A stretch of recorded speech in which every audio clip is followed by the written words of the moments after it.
Okay. So good afternoon. Thanks for coming today to the Daily Digital Micro webinar. We're going to look at some basic video editing today using Adobe Premiere, or to be more exact, we're going to be using Adobe Premiere Rush, which is a much more streamlined, cut down and accessible version of Adobe Premiere. So what you'll find is if you've recorded lectures or you've recorded streams or meetings, you can edit them in Stream or Panopto, and the editing can be effective, but also can be quite limited as well. And sometimes you do want to have a bit more flexibility with your editing options and the other kind of editing effects that you want at your disposal. So Adobe Premiere is a really powerful editing package, and it can be quite daunting to new users. There's a lot of stuff in there. So Adobe also offer, as part of the Creative Suite, Premiere Rush. So this is a trimmed down version of Premiere that's especially geared for new users, and is available across a variety of tablets and mobiles, and also on desktop as well. And it's a really accessible bit of kit. So that's what we're going to look at today. So I'm just going to share my main screen. So hopefully you guys can all see that now. So when you first open Adobe Premiere Rush, it'll look a bit like this. So I can't show you the user interface just yet, because the way this is set up, when you first open it up, it asks you to import all the media that you want to use to create your project. So if you've got pre-recorded lectures or something you've downloaded elsewhere, you'll need to bring that in first. So you start off by creating a new project. I've already got some folders in my OneDrive with some videos in them. So here you can name the video, whatever you want to call it. So I'm going to just name this webinar test. There we go. And then these are where you'll basically select whatever videos you want to bring into the project itself. You can select them, and I've also got some soundtracks in here. You can see this is a slightly different icon. So this is a music track. And once you've brought together all the media that you want to include, you just click on Create, and this will put all of that together for you in an initial timeline. So when this loads in, it might take a few moments just because my machine isn't super fast. This is the overall user interface that you'll have for Adobe Premiere Rush. So you've got a timeline here, and this timeline, it basically lists all the clips that you've got. You've got the soundtrack at the bottom, video at the top, and you can actually layer these as well. So if you wanted to have different layers of video, you can stack them up as well. This little blue line here is the masthead, so you can scrape through the video and find out whatever part you want to edit, so you can find that easily enough. The main window here, of course, is what's actually the video itself that's going to be showing. On the left-hand side of the screen, you've got ways to bring in more media. You can do trimming, you can show more of the layers, you can delete tracks. And on the right-hand side of the screen, you've got all the different effects that you can use. So you've got graphics where you can add text. You've got effects where you can actually do transitions and fades and dissolves. You can add color effects and tints and photo filters. You can speed up or slow down your footage. You can edit the audio tracks from here as well. You can adjust the volume.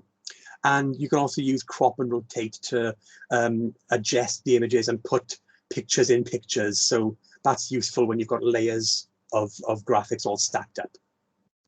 So let's have a look at how we can actually use some of these clips here. So if I go to my main timeline, you can use this bar along the bottom, and you can actually zoom in and zoom out on your timeline. So you can actually go quite exact with that. So say, for example, I've got this clip here. These are all quite long clips.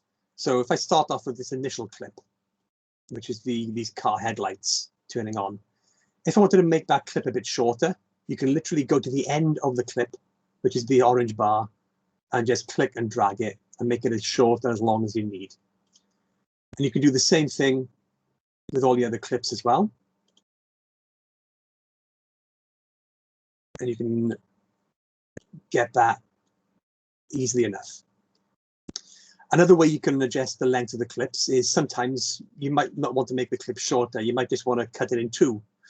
So we could, for example, put the masthead where you want the cut to be, click on the scissor tool, and that'll clip that clip into two separate bits. And then you can move clips around by clicking and dragging them. And if I put this clip, if I click and drag upward, you can see now it's actually put it as a separate layer on the top. And when you've got layers of clips, that's where you can do these fades as well. So if I click on the effects here, you've got all these different transitions. You've got dissolves. You can fade from black to the image. You can fade from white to the image. You can do whites that go from the left to the right or from the right to the left. There's lots of different options you can do here. So if I just do a basic dissolve, or no, actually, let's do a basic wipe. So if I do a wipe, you click it, you can drag it, or you can just select the clip and click it, and it'll add it that way as well. And now you can see when we run the actual clip, so if I press play, it does a wipe for us there. You hear the library music as well. This library music, of course, is way too long for this clip, so you can treat the audio the same as you would the video. So I'm going to just clip that, use the scissors tool there, and then say, for example, I don't need this last bit of the track here. You can just hit the delete key, and that'll remove any selected track as well.